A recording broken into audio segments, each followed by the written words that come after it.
প্রিয় বন্ধুরা, আজকে ভিন্ন কিছু আলাপ করব আপনাদের সাথে। বিষয়টা হচ্ছে এই অনলাইন জগতে আসলে প্রতারক বা চোর বাটপার ভরে গেছে। কারণ হচ্ছে কি, আমি এই কথাটা কেন বলতেছি আপনাদের সাথে? বিষয়টা হচ্ছে আমি কয়েকদিন আগে আমার মেসেঞ্জারে কেউ একজন মেসেজ দিচ্ছে। কয়েকটা মেসেজ দেওয়ার পর আমি মেসেজগুলো সিন করার পরে দেখতেছি নারী না পুরুষ জানি না, কেমন একটা অদ্ভুত নাম ছিল। নারী না পুরুষ জানি না, কারণ চোর, চিটিং, বাটপার নারী পুরুষ সবার ভিতরেই থাকতে পারে। তাই আমরা অবশ্যই সাবধান হওয়া প্রয়োজন আছে। কারণ হচ্ছে কি, অনলাইন জগতে আপনারা হয়তো জেনে থাকতে পারেন, এমন পরিস্থিতি মানুষকে খুব ঠকানো হচ্ছে, মানুষকে ব্ল্যাকমেইল করা হচ্ছে, মানুষের সাথে প্রতারণা করা হচ্ছে। তো বিষয়টা হচ্ছে, সে যখন আমাকে মেসেজ দিচ্ছে, কয়েকবার মেসেজ দেওয়ার পর আমি বিরক্ত হয়ে মেসেজটা সিন করলাম। মেসেজটা সিন করার পরে সে আমাকে বলতেছে যে, ভাইয়া আপনার বিকাশে বা নগদে টাকা আছে কিনা। তো আমি বললাম, কেন?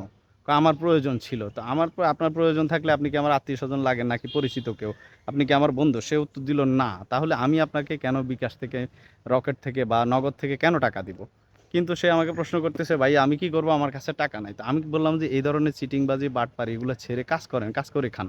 কাজ করার অনেক মাধ্যম আছে। মানুষ চাইলে এখন অনেক কিছু করতে পারে। কারণ হচ্ছে কি, আপনার কাজের কিন্তু অভাব নাই। আপনারা দেখুন, কেউ মাটি কাটতেছে, কেউ ঠেলা গাড়ি ঠেলতেছে, কেউ বিভিন্ন রকম কাজ আছে। কাজের প্রচুর কর্মসংস্থান আছে। আপনি চেষ্টা করতে হবে। আপনি যদি চেষ্টা না করেন, তাহলে ঘরে বসে থাকলে আপনি এ তো চুরি বাটপারি ছাড়া তো আপনার উপায় থাকবে না। প্রত্যেকটা মানুষে আপনি যদি পরিশ্রম করেন, পরিশ্রম করলে একটা কথা আছে, মুরব্বীরা একটা কথা বলতো যে, পরিশ্রমী ধন আনে, অলসতায় দরিদ্রতার লক্ষণ। আর বিষয়টা হচ্ছে, মানুষ যখন পরিশ্রম করবে, আরেকটা কথা এরকমই আছে যে, বাঘের কাছে গেলেও মানুষ পরিশ্রম করলে সেখানেও ভাত পায়।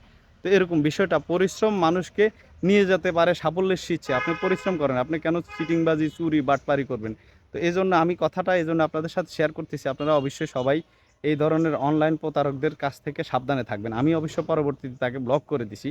কিন্তু বিষয়টা হচ্ছে, আপনার এই ধরনের কাজ কেন করতে হবে? মানুষ এই ধরনের কাজ না করে সে কাজ করতে পারেন। আপনার ফেসবুকে তো কাজ করা যায়। আপনার ফেসবুকে, ইউটিউবে আপনি কন্টেন্ট তৈরি করেন, পরিশ্রম করেন। সেখান থেকে আপনি যদি একদিন সফল হন, তাহলে আপনি লক্ষ টাকা, হাজার টাকা ইনকাম করা তো সম্ভব। আপনি কেন প্রতারণার আশ্রয় নিচ্ছেন? আপনি কেন চুরি করতেছেন? আপনি কেন বাটপারি করতেছেন? তাই অবশ্যই আমরা সবাই এই ধরনের প্রতারক, চোর, চিটিং, বাটপার থেকে সাবধানে থাকবো। আমরা কঠোর পরিশ্রম করে, সৎভাবে ভালো কিছু করে আমরা দুনিয়াতে ভালোভাবে বেঁচে থাকার চেষ্টা করতে হবে। তাই আমরা অবশ্যই চেষ্টা করব যে, ভালো কিছু করে ভালো কিছু সবাইকে উপহার দেওয়ার জন্য। তাই আমরা যার যার অবস্থান থেকে অবশ্যই সাবধানে থাকবো, আর একে অপরকে সহযোগিতা করব।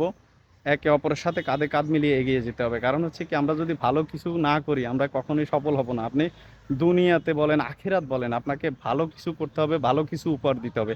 আপনি দুনিয়াতে ভালো কিছু করা হচ্ছে আখিরাতের জন্য আপনি সম্বল তৈরি করা। তাই আপনি দুনিয়াতে ভালো কিছু করুন। দুনিয়াটা একটা পরীক্ষার জায়গা। আপনাকে আমাকে পরীক্ষার জন্য এখানে পাঠাইছে। আমরা যদি ভালো পরীক্ষা দিতে পারি, ভালো নাম্বার অর্জন করতে পারি, অবশ্যই আমরা আখিরাতে শান্তিতে থাকতে পারবো। ধন্যবাদ সবাইকে। আসসালামু আলাইকুম।